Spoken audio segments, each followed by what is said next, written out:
take you to follow the leader. Mm. It's going to take me. It's going to take you all in here.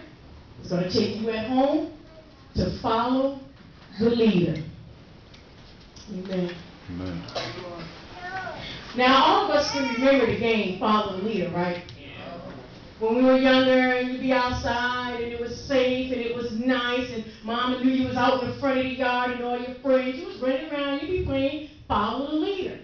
And somebody always wanted to lead. You know, everybody wanted to lead, but only a few can lead. But you had one and you follow the leader. Caleb, come behind me. Jocelyn, come behind me. Tira, come behind me. Come behind me. Quickly, come behind me. And as we go, Paul, come behind me. As we go. And if I'm doing this, what is everybody else supposed to be doing? And if I'm doing this, and if I'm doing this is what we're supposed to do. But sometimes what happens is we don't do that. Why don't you put your hand down? See, sometimes we have people who don't want to follow the leader because they're trying to always get in front before their time, right? They're trying to carry the call before their time has come for them to carry that call. And they didn't stay under leadership too much. Whoever put their hand down fall out. Because what happens is I read and I understand. I'm going to read you what it says about, look at that, Caleb wanted to follow. Oh, Lord Jesus, let's pray. Hallelujah. Follow the leader. And follow the leader, I wrote it down. I actually went on the line. I went on the web and I tried to find out what, it meant. In some sense I didn't know, but it says follow the leader. It says first a leader or a head of the line is chosen. Many are called, but few are chosen. Then the children, which you all are when you start out in the body of Christ, right?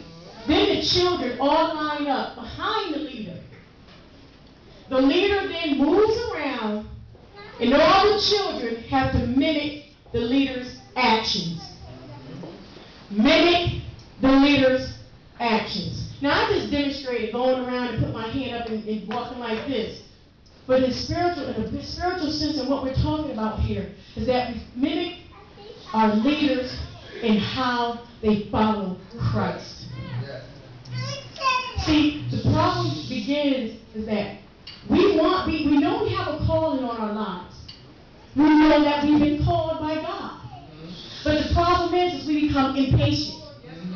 See, when God is trying to rear us up under the leadership that He has placed before us, what happens is we grow. We mature. We stop drinking milk. Now we're on some meat. So now that we're on some meat, and now that we learned a few things, we think we can go and tell the leader what to do and how to do things. Now it's time for me to go because now I'm ready. But then when we go and try to carry the call and then get what we need from the leadership, we fall out. We fall out. 110 years old when he died.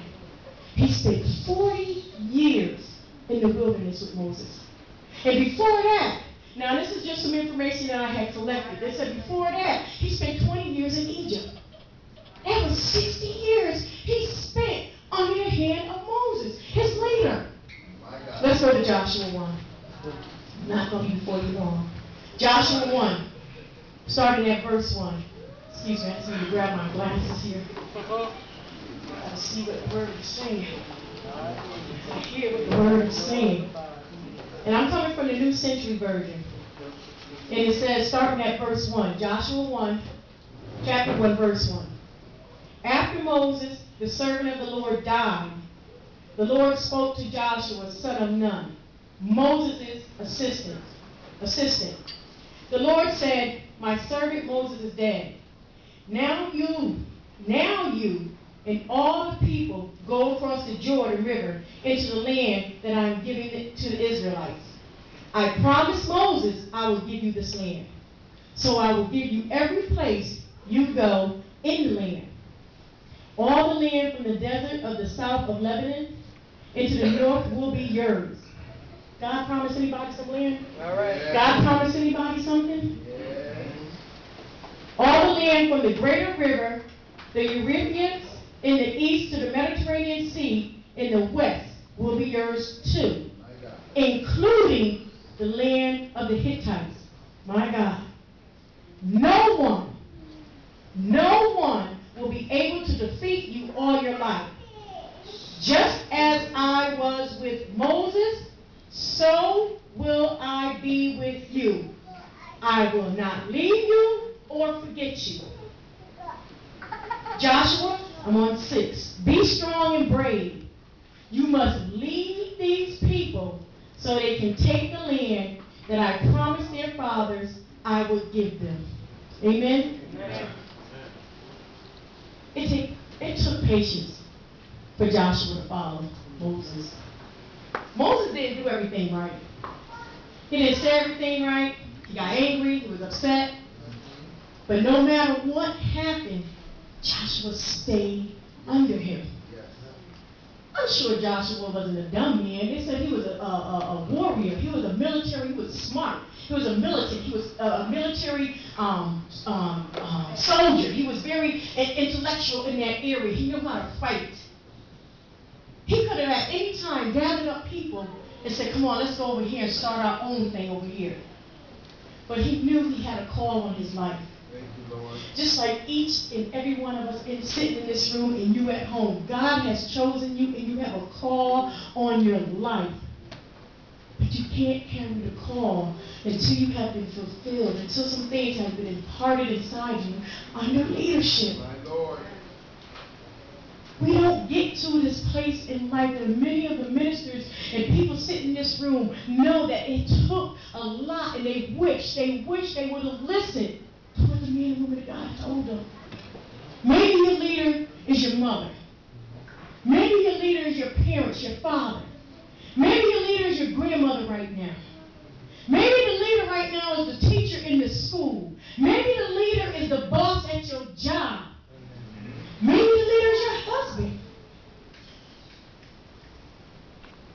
Can we be like Joshua and sustain and have patience and endure everything that Moses endured and stand with him?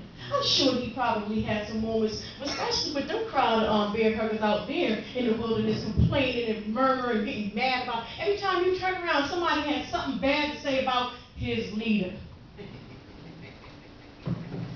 The very leader that you're standing with, the very leader that the one God has placed you under, somebody got to come up and say something foul about him or about her.